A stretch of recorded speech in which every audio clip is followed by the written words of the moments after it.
Welcome to the Lockdown Economy in Australia. We are a social non-profit initiative by the think tank AlterContacts to help small businesses and self-employed professionals overcome the challenges of the pandemic and reactivate the economy. My name is Rosie Ellison. I'm the local interview host for the Netherlands, the UK, and interviews in the English language. And our guest today is Uwe Jacobs, a property investment strategist and founding director of Property Friends, located in Melbourne, Australia. Very happy to have you with us today, Uwe. How are you? I am well, thank you, Rosie. Thank you for having me. Great. So tell us a little bit more about Property Friends and what you do as a business. Sure. Well, in essence, we provide solutions to people that aspire to financial independence. Some people are looking for choices in retirement, and some people are wanting to leave a legacy. So we tackle property investment from the other end, from the what do we want to achieve end, and not like 85, 95% of the industry that tackles it from what have I got to sell end. Sure. And how long have you been doing that? Only 18 years and loving every minute of it. I've got a corporate background of 25 years. I used to do big industrial projects, power stations, trains and trams, and that sort of thing on the commercial side. And that kept me in good stead for the contractual and project management expertise that I'm needing in my business. Yeah. And do you have many employees with you at Property Friends?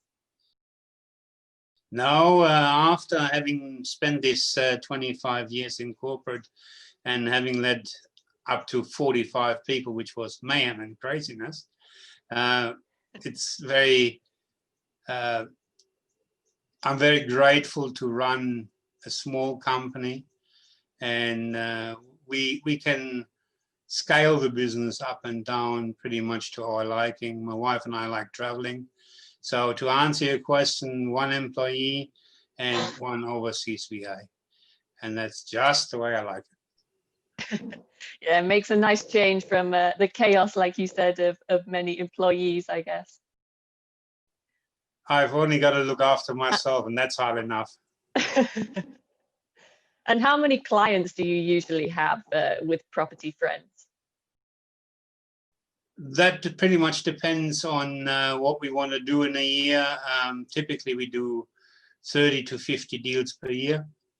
We typically do wholesale buying so that everybody gets a bigger bang for the buck. So we do sets of 5 or 10, but I won't compromise quality for quantity.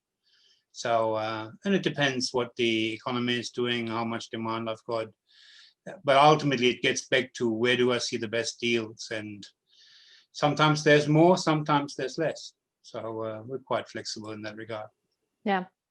So tell us, when the lockdown hit in Australia, in Melbourne, obviously you work with a small team, so I guess you didn't quite have the problems that many people had of having to deal with employees during this period, whether to keep them on or not. But it sounds like your business is really based on close communication, and I guess that was affected. So tell us, what did you do during this period to change the way you work and stimulate your business?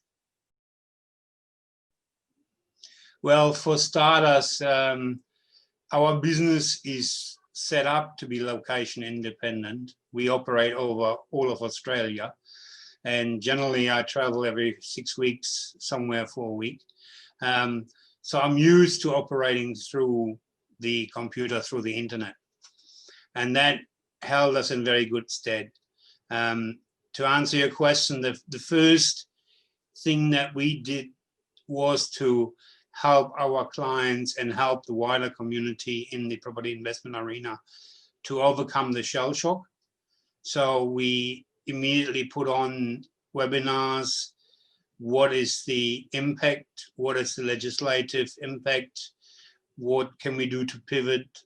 What are the things to look out for?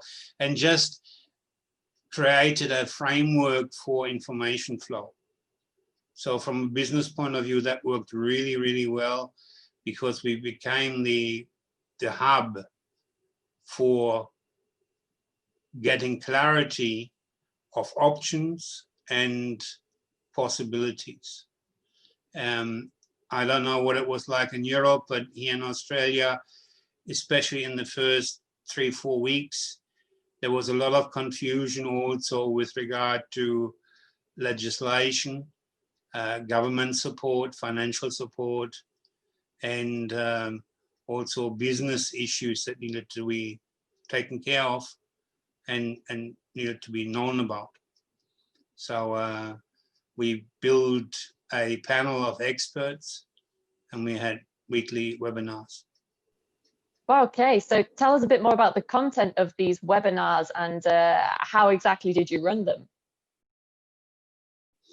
Okay, very much in a collaborative approach. We have a statement that we live by, and that is, it's hard to soar like an eagle when you're surrounded by turkeys. Accordingly, we've got a great team of advisors around us, all at arm's length, all non-financial ties. So we don't get anything out of it, but the whole idea about our business is to operate as a team. The leverage as a team is great. So if I can surround our team with specialists, with experts, then that's a great synergy that can only propel us forward. So I invited the legal expert, the legal eagle. I had a rental manager. I had a local property agent. I had an insurance expert and a mortgage broker and a financial planner. Now with me as a property strategist, that pretty much covered everything. And whatever we didn't know, we took on notice, ran through 5 to 10 minutes each of our subject matters, and then opened it up for question. We just took a panel round of questions. And that kept it really interactive, kept it really alive, and the feedback was tremendous. Yeah, brilliant. So you collected knowledge, I guess, and were able to share that with people who really needed it in this time. That sounds great. And is this something that you're continuing doing now, or was that just for a few months or so during the lockdown? It's fair to say that we have stabilized, and the general situation in the industry has stabilized. Even Victoria and Melbourne is out of lockdown. We are quite opposite to Europe. We've done the hard yards, and we're looking forward to a free Christmas. So where we can interact and be with our families and that sort of thing. So the situation is very much stabilizing here. I still do online training, but the actual webinars have decreased. Okay. And did you implement anything during the lockdown that maybe you could advise people didn't work so well? So you've talked about the benefits of information sharing, but were there any things that maybe trial and error you realized weren't working? Hiding behind electronic media, I think, was the worst thing that one could do. I actively picked up the phone and spoke to people, and that was really, really good. Very surprising to a number of people, but it also came from the webinars. The panel discussions gave us a great forum to fully interact with people and say, look, I don't know the answer to that question, I'll get back to you. So we, by specific intent, picked up the phone, spoke one-to-one, and then put it online to the audience as well. But the biggest mistake I would suggest is if you hide behind electronic media, all of which works, but the personal interaction in time of chaos or in time of challenges, especially when you are like us in lockdown for 14 weeks in a row, that really made a difference. Yeah, I think that's really valuable advice for everybody out there who, like you said, is experiencing this lack of face-to-face communication, you can still pick up the phone, you can still talk to people like a normal human being, not behind a screen. Yeah. So tell us a bit more about how Property Friends is going now. So you've mentioned that in Melbourne, you're coming out of the lockdown period. What's the situation of the market that you're finding now? Well, it's fair to say during the lockdown and in times of uncertainty, we are all the same pretty much. We sit on our hands and wait for what the heck is going to happen.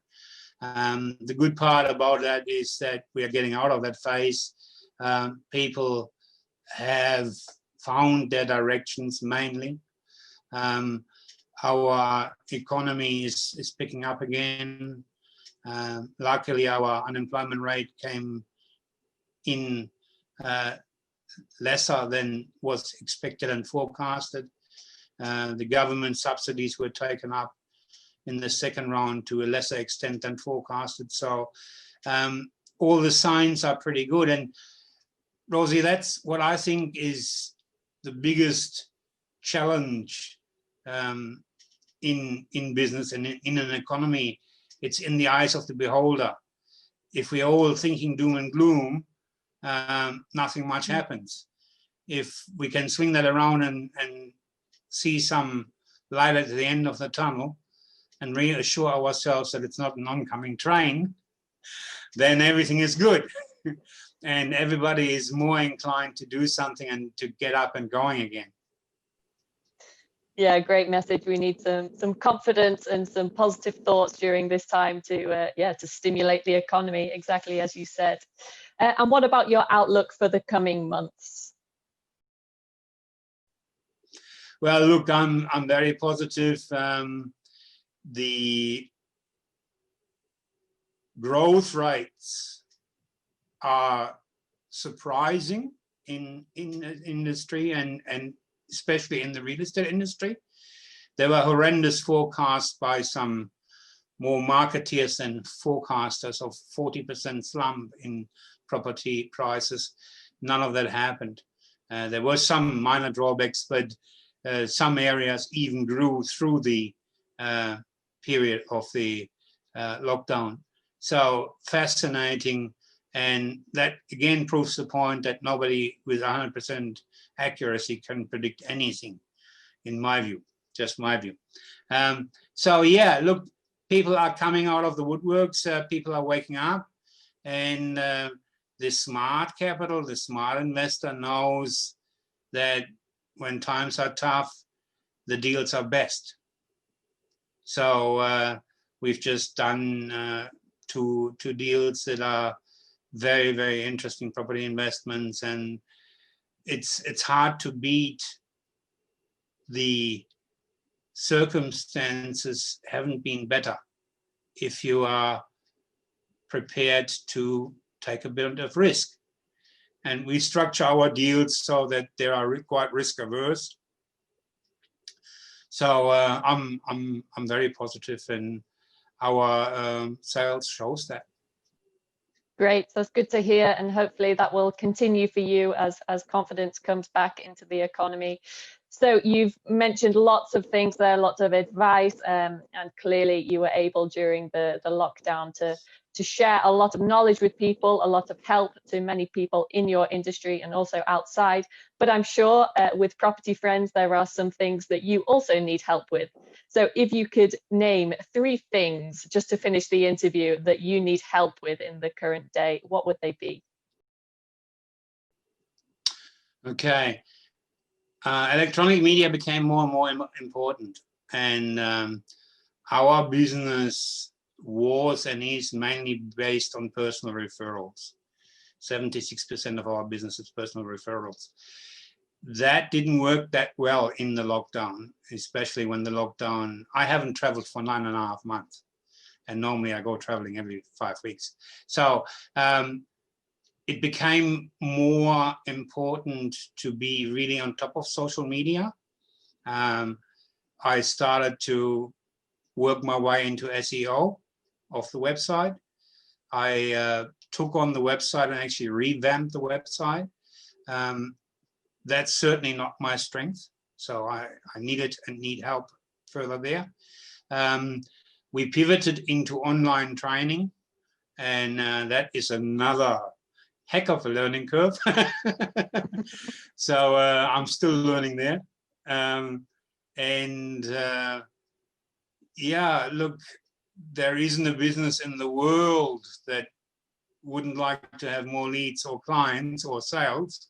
So marketing is also an area that became really, really important. And it's amazing to me, a lot of companies pulled back. We did the opposite. We pumped energy, not money, little money, but more energy into marketing. So that's an area where I'm learning and where I'm being coached as well. Brilliant. Well, thank you very much, Uwe, for the interview today and for your insights. I'm sure you can tell, Uwe has got a lot of knowledge about the industry, and you can see behind him there is a book, in fact, that he has written. And so I will definitely link below some contact details so that if you have any questions, you can get in contact with him, and also a link to the website of Property Friends too. So please feel free to like this video and leave a comment if you want to get in touch, and subscribe to the AlterContacts YouTube channel, because in the coming weeks, we're going to have many more small businesses sharing their insights with you. Uwe, like I said, thank you very much. Do you have any final words for anybody watching? Just keep going. That's the biggest thing. It's easy to put your thumb in their mouth and go in the fetal position. That's the worst thing that you can do. Get up and fight. That's a great message. Thank you very much, Uwe. Thanks very much, Rosie.